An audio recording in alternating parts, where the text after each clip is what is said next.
Abre sua Bíblia no livro de Ageu. Ageu é considerado na teologia um profeta menor. Ele provavelmente escreveu este livro na época do exílio babilônico, os 70 anos que Israel ficou no exílio babilônico. E por serem apenas 2 capítulos do livro de Ageu, às vezes a gente não lê. Mas tem muitas informações importantes no livro de Ageu, e hoje eu quero, se você me permitir, em cima do livro de Ageu, contar um pouquinho da minha infância e da minha adolescência que tem a ver com o que nós vamos ler. Porque esses dias eu estava me questionando. Existem muitas pessoas que trabalham muito e não vencem na vida. Você conhece alguém que é trabalhador, mas até hoje só está trabalhando, só está suando? Você conhece alguém que é trabalhador, mas só sua? Conhece? No teu caso? Meu Deus. Olha o dia da libertação chegando aí, ó.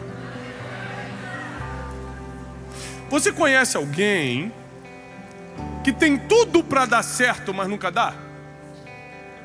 Conhece alguém assim? Poxa, porque tem gente que não está dando certo, você sabe, pô, mas é claro que não vai dar certo do jeito que ele é, né? Esse comportamento maluco aí. Tem gente que você olha e sabe por que não dá certo.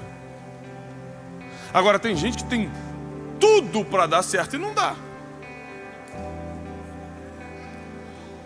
Fez boa faculdade. Eu fico pensando, sabe como é que começou esse questionamento? Permita-me contar um pouco da minha intimidade. Porque essa semana eu falei muito com amigos meus de infância.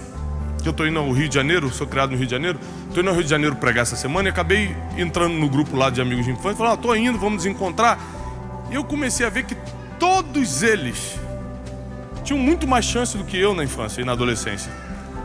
Fizeram faculdades boas, os pais tinham condições financeiras, tinha tudo certo. Mas quando eu paro para pensar no que Deus fez na minha vida, eu não estou falando como pregador, mas na minha vida empresarial, nos negócios, em tudo que Deus fez na minha vida, eu paro para pensar, por que eu? Porque eu errei mais do que eles. Eu vim do -1, eu não vim do 0, eu vim do -1. Eles podiam ter vindo, eles vieram de lugares muito mais bem preparados. Tem gente que tem tudo para dar certo e não dá. Tem gente que tem um diploma na parede e não consegue nem emprego na área que está formado. Tem gente que fez curso disso, curso daquilo. É filho de fulano, filho de cicrano, fez tudo, mas as coisas não andam. E se anda financeiramente, emocionalmente está travado. Sentimentalmente não se encontra. Tem um vazio na alma que não se pode explicar. E eu comecei a questionar, da onde vêm as bênçãos inexplicáveis da nossa vida? Porque as explicáveis são fáceis de identificar. Plantei, colhi, fácil de explicar. Investi certo, lucrei, fácil de explicar. Existem bênçãos que são explicáveis, mas tem bênçãos inexplicáveis, do tipo, por que eu? Por mim, na minha cabeça, eu nem conseguiria estar aqui, como é que eu cheguei aqui? Como pode? É tipo Davi, o rei Davi tendo feito o que fez, matado inocente, adulterado e tal, e ficar de pé e terminar bem. Tipo assim, como pode? É inexplicável essa bênção, não consigo entender. Porque pela justiça ele tinha que pagar. Pagou de certa forma, mas não como a gente gostaria. A gente gosta bem de ver os outros morrer. Errou, tem que morrer, tem que ser decapitado. A gente é assim. É por isso que notícia ruim na internet e no jornal dá audiência. Porque a gente gosta de ver a tragédia e a gente quer ver o final mais triste possível. Mas Deus tem uma justiça diferente da nossa. Graças a Deus. Porque se Deus fosse nos julgar como a gente julga os outros, estava todo mundo aqui fulminado. Vou parar por aqui, senão vai ficar pesado. Vou para a parte da bênção. E aí vem um livro de Ageu e diz o seguinte, capítulo 1. No 2º ano do rei Dário, no 6º mês, no 1º dia do mês, veio a palavra do Senhor por meio do profeta Ageu, a Zorobabel, filho de Sealtiel, governador de Judá. Sealtiel era o quê? Governador de Judá. Mas também a palavra veio a Josué, filho de Josadaque, o sumo sacerdote. Então a palavra do Senhor veio para duas personalidades. Uma personalidade política e uma personalidade espiritual. A palavra do Senhor veio por meio do profeta Ageu para o governador de Judá e para o sumo sacerdote, quem cuidava das coisas espirituais. E a palavra dizia o seguinte, versículo 2: assim fala o Senhor dos Exércitos, este povo diz, o tempo ainda não é chegado, o tempo em que a casa do Senhor deve ser edificada ainda não chegou. Então veio a palavra do Senhor por meio do profeta Ageu dizendo: acaso é tempo para vocês habitarem em casas que estão forradas, mas a minha casa ficar deserta? Só fazendo um adendo aqui, o que fez Davi propor no seu coração, porque Deus não pediu isso para Davi, o que fez Davi propor no seu coração edificar a casa em Jerusalém foi: a minha casa é linda, construída com os melhores cedros, tem de tudo, e a casa do Senhor, a arca do Senhor não tem onde ficar, fica em tenda. É um incômodo de Deus me deu tudo e eu não estou devolvendo. A mesma coisa que acontece com Davi começa agora de uma forma não orgânica, como Davi foi orgânico. Eu que estou incomodado. Aqui Deus começou a falar com o povo, é diferente. Davi propôs no seu coração, já que no exílio babilônico, Deus manda uma palavra para o povo através do profeta Ageu, para uma personalidade política e outra espiritual, dizendo: vocês estão confortáveis onde estão? Porque a minha casa está deserta.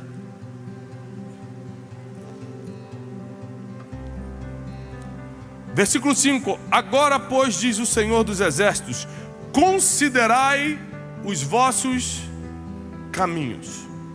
Sabe o que é considerar os vossos caminhos? É pensar em como você chegou até aqui. Considera tudo que você está fazendo. Pensa, é o que eu comecei a fazer essa semana falando com meus amigos de infância. Deixa eu tentar entender as bênçãos inexplicáveis na minha vida. As explicáveis, o que eu trabalhei e consegui, eu sei, eu tenho ideia. As noites mal dormidas para alcançar certos objetivos, certas metas, eu consigo entender. Mas tem as inexplicáveis. Tem aquela que eu não consigo, eu não trabalhei para isso, eu nem plantei para isso, e ainda assim, Deus, com a sua infinita misericórdia, me faz isso comigo. As bênçãos inexplicáveis de Deus. Então a Bíblia diz assim: considerai o vosso caminho. Pensa no toda a tua trajetória, todo o teu caminho até aqui. Você vai descobrir várias coisas que não tem como explicar. Muita coisa você vai conseguir entender. Foi porque eu fiz isso, foi porque eu fiz aquilo, eu plantei isso, colhi aquilo, mas muita coisa não tem explicação. Como é que você não morreu daquela vez? Como é que aquele projeto deu certo se tecnicamente era para dar errado? Como você foi escolhido para esse cargo se tem gente muito melhor do que você? Aí você começa a fazer a conta e vê que existem bênçãos inexplicáveis que estão nos seguindo há um tempo. Considerai os vossos caminhos. Versículo 8: subi ao monte, trazei madeira, edificai a casa, e eu me agradarei nisso, e eu serei glorificado, diz o Senhor. Versículo 9, presta atenção a partir de agora. Vós esperastes o muito, mas o muito veio a ser pouco.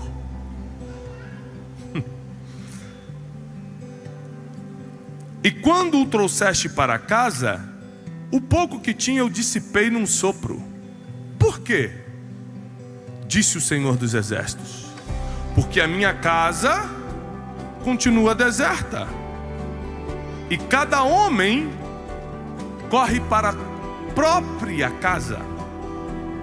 Portanto, o céu que está sobre vocês, eu retenho o orvalho, e a terra que vocês pisam, eu seguro os frutos.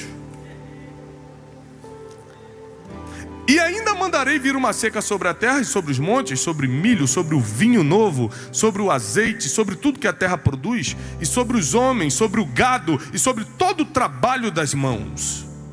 Então Zorobabel, filho de Sealtiel, e Josué, filho de Josadaque, sumo sacerdote, e todo o restante do povo, obedeceram a voz do Senhor e as palavras do profeta Ageu, assim como o Senhor seu Deus o enviara, e o povo temeu diante de Deus. Então falou Ageu, o mensageiro do Senhor, a mensagem do Senhor ao povo, dizendo: eu estou com vocês, diz o Senhor. E o Senhor suscitou o espírito de Zorobabel, filho de Sealtiel, governador de Judá, e o espírito de Josué, filho de Josadaque, sumo sacerdote, e o espírito de todo o povo, e eles vieram e começaram a fazer a obra da casa de Deus.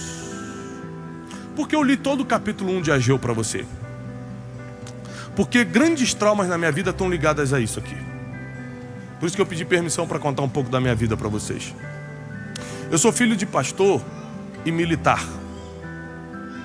Então, para quem aqui é crente há muito tempo, sabe que ser crente há 30, 40 anos atrás, na minha época, a religiosidade era muito forte. Jogar bola era um problema, para você ter uma ideia. Mas eu tive um pai que conseguiu, apesar da época, distanciar muito o que era espiritualidade, o que era religiosidade, e foi um bom pai para a gente. Meu pai tinha um salário de marinha, de militar, e com esse salário, tecnicamente, eu faço as contas hoje, daria para a gente viver em classe média baixa. Ou seja, daria para a gente estudar e comer bem. Só que a minha vida toda, infância e adolescência, foi muito difícil, muito privada. E na época eu não sabia fazer essa conta. Então eu culpei algumas coisas. Porque eu cansei de ver meu pai dia 1º receber o salário dele. Meu pai era pastor de uma igreja de 30 pessoas, 40 pessoas, que nunca foi para frente. A igreja não existe mais. E qual era o meu trauma? O salário caía, ele comprava uma pizza pra gente, e dia 2 já não tinha mais dinheiro. Pagava as contas de casa, pagava as contas da igreja, construía, a gente fez uma obra para construir uma igreja, construía a igreja, e 28 dias de sofrimento, que não tinha dinheiro para nada.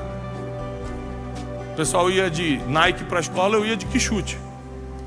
O pessoal ia com um carro mais ou menos, a gente ia com um chevetinho vermelho, que era o que dava. E aí eu comecei a ficar com raiva da igreja.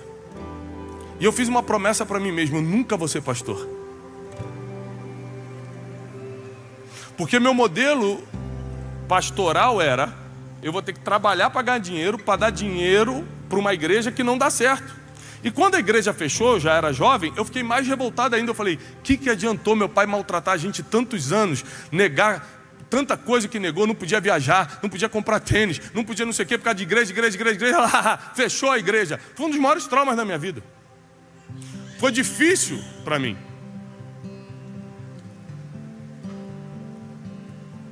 A gente passou muitas privações por causa disso.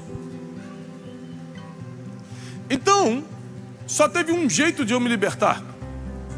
Para que hoje eu pudesse ser um pregador, não sou pastor de igreja, mas sou um pregador, eu tive que passar por um enfrentamento com Deus. Você já passou por um enfrentamento com Deus? É quando você já não está entendendo mais nada, você vai para o quarto e fala: só sai daqui quando Deus falar comigo. Já aconteceu contigo? Só quem é crente entende isso, né? Aqui a gente acha, o crente acha que pode tirar satisfação com Deus. A gente tem essa mania.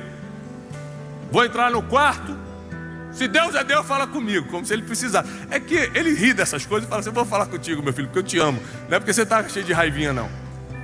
É porque eu tenho misericórdia de você. Então entrei no meu quarto e fiz um jejum de 3 dias absoluto. Pode parecer pouco, eu te garanto, é muito. É muito.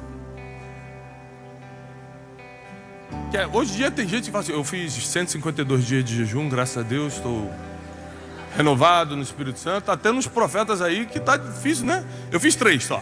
Mas gente, pensa numa dificuldade. No 3º dia eu já estava vendo um anjo, estava vendo, não sabia se era eu desmaiando ou era espiritual mesmo.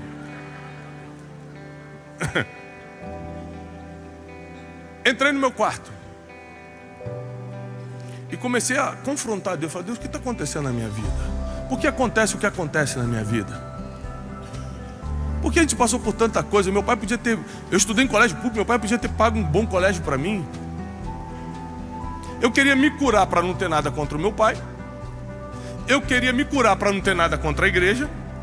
Eu era temente a Deus mesmo com esses questionamentos. Então entrei para brigar com Deus no quarto. Falei, Deus só sai quando Deus falar comigo. E Deus começou a tratar comigo da seguinte forma: meu filho, antigamente a minha presença se manifestava onde estava a arca da aliança. Onde estava a arca, a minha presença se manifestava. Hoje, a minha presença está onde a palavra é pregada, porque Jesus é a palavra. Onde a palavra é pregada, a minha presença está. Eu conduzi o coração do seu pai, não para formar um templo físico, mas para manter um lugar onde a palavra era pregada durante um tempo. E eu vou te dar os sinais disso essa semana. Naquela semana, na época era Facebook, começou a me escrever algumas pessoas. Eu estava começando a ter um pouco de seguidor na internet, um monte de gente começou a me seguir. E eu comecei a receber testemunhos de gente da época da igreja, falando, tudo bem, você lembra de mim, Tiago? Eu olhava a foto assim, caramba, lembro, a dona não sei o quê. Então, eu não tenho conseguido falar com seu pai. Naquela época eu estava com câncer, fui curada. Aí escreveu outro falando assim, você lembra de mim, Tiago? Lembro, então, meu filho estava nas drogas, naquela época lá da igrejinha, chamava de igrejinha, meu filho saiu das drogas, hoje ele é pastor, fala pro teu pai que ele é pastor. E eu comecei a receber um testemunho atrás do outro, e aí a ficha foi caindo. Que quando Deus te dá um teto forrado, está escrito isso em Ageu, Ele começa a te incomodar para criar um lugar, para apoiar um lugar, para patrocinar um lugar onde a palavra é pregada. E mesmo que aquele lugar feche, porque é bem capaz desse lugar aqui fechar um dia, ou para ir para um lugar maior, ou por qualquer outro motivo, não é nas paredes que nós investimos, são nas vidas que foram transformadas enquanto a palavra saiu do altar.